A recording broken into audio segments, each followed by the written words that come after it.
Okay, the stone moving song. This is a Pueblo Indian story.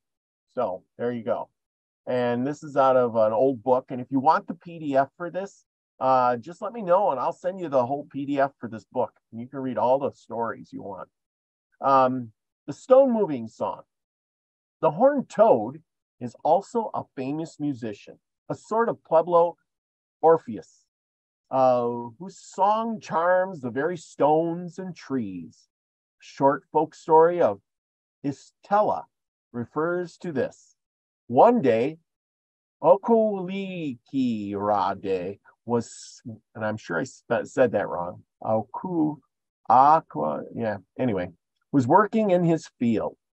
There were many very large rocks, and to move them, he sang a strong song as he pulled. Ya hey, hey ya hey na, ya hey, hey na, wa na ki ya hey wa ne da, ya ka wi ya da ya je wa ya vi que ya hui. When he sang this and touched the heaviest stone, it rose up from the ground and went over his head and fell far behind him. While he worked so, two Wahedi came along, and seeing what happened, he wished to meddle, as his way is.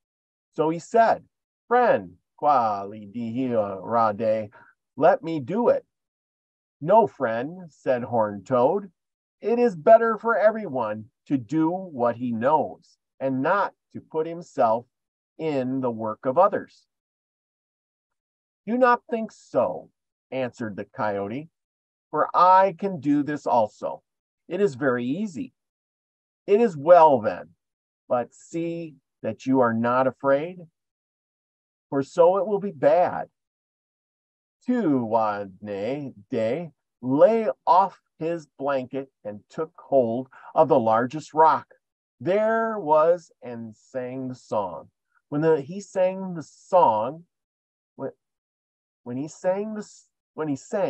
the rock rose up in the air to go over his head, but he, being scared, ducked his head.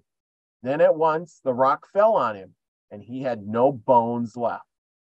Then the horned toad laughed and gave the enemy war whoop, saying, "We do this to one another."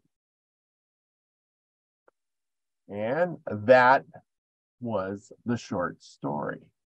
See, don't ever take on a job that doesn't belong to you, because you might get all your bones crushed. I'm going to do this next one here too. I hope you all answered that or like that one. Okay, the coyote and the thunder knight. You get two for the price of one tonight, guys. Okay, the coyote and the thunder knight. Another Isella myth tells of an equally sad misadventure of the coyote. Once upon a time, an old coyote father took a walk away from home, for in that season of the year, his babies were so peevish they would not let him sleep.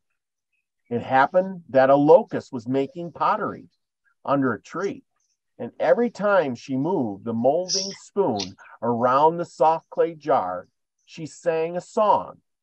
The coyote, coming near and hearing, thought, "Now what is this very song? I need to put my Unu to sleep."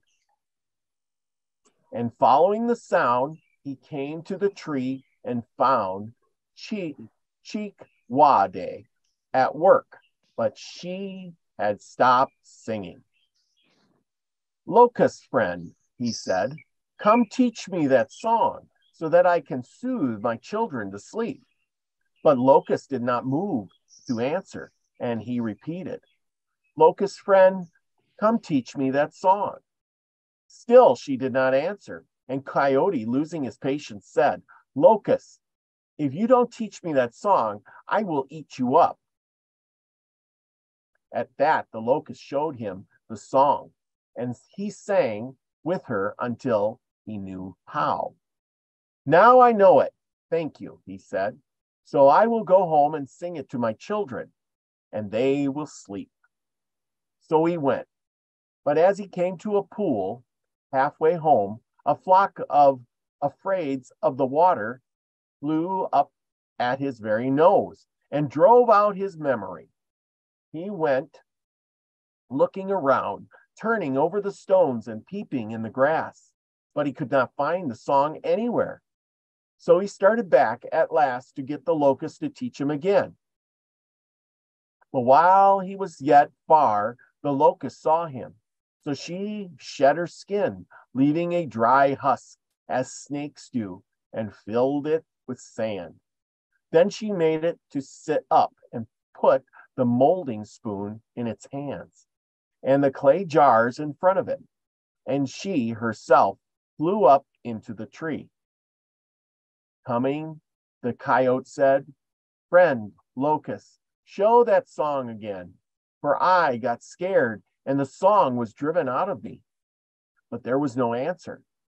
"Here, locust, I will just ask once more, and if you do not show me the song, I will swallow you." Still, she did not reply, and the coyote, being angry, swallowed the stuffed skin, sand, spoon, and all, and started homeward, saying, "Now I think I have that song in me." But when he was halfway home, he stopped and struck himself and said, "What a fool, truly! For now I am going home without a song. But if I had left the locust alive and bothered her long enough, she would have shown me. I think now I will take her out to see if she will not sing for me." So he ran all around, hunting for a black thunder knife and singing, "Where can I find she it foon? Where can I find she a foon?" At last he found a large piece of black rock and broke it until he got a knife. He made a mark on his breast with his finger, saying, "Here I will cut and take her out." Then he cut. "Mercy," said, "but it bites." He cut again, harder. "Goodness, but how it bites." He cried very loud, and cutting a third time, he fell down and died. So he did not learn the song of the pottery making. The Querés Pueblos have exactly the same folk story, except that they make the horned toad instead of the locust.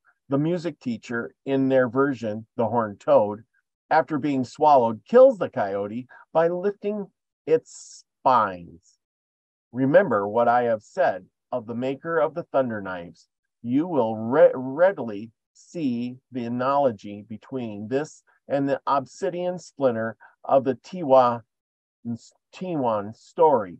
It is indeed one of the most characteristic and instructive examples of the manner in which a folk story becomes changed. And obsidian is like a volcanic glass, if you're all wondering that.